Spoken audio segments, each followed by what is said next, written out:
Everyone, good morning. আজকে সকালে চায়ের সঙ্গে খাওয়ার জন্য দিদি এখানে বাটার আর রুটি গরম করছিল। তো আর একজন আমাদের জন্য খাবার নিয়ে আসছে, দেখো নিয়ে এসে, আর ওখানে একটা পোকা দেখতে পেয়েও দাঁড়িয়ে গিয়েছিল, আর নিয়ে এসে কীটা করলো দেখো, সব ফেলে দিল, এখানে ঢেলে দিল। তারপর আমি আর বোন আজকের হবে চিলি চিকেন, তার জন্য এখন পকোড়াগুলো ভেজে নিচ্ছি আমি আর বোন।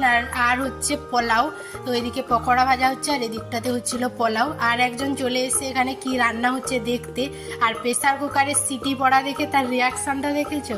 আর বলতে বলতে পকোড়াগুলো ভাজাও কমপ্লিট হয়ে গেছে, আর দিদি এসে এখন চিলি চিকেনটা রেডি করছে। তো রেডি করা হয়ে যেতে আমরা সবাই মিলে একসঙ্গে লাঞ্চটা কমপ্লিট করে নেই। লাঞ্চ হয়ে যাওয়ার পর বেরিয়ে পড়েছিলাম বাড়ি চলে আসার জন্য, আর তাড়াতাড়ি যাতে বাড়ি চলে আসি তার জন্য বাসে উঠে পড়েছিলাম। আর বাস আমাদেরকে এমন জায়গায় নামালো, তো আমাদেরকে আবার টোটোতে করে বাড়ি আসতে হয়েছে। এখন আমরা বাড়ি যাই, আর তোমরা চ্যানেলটা সাবস্ক্রাইব করে দিও। টাটা। সাবস্ক্রাইব।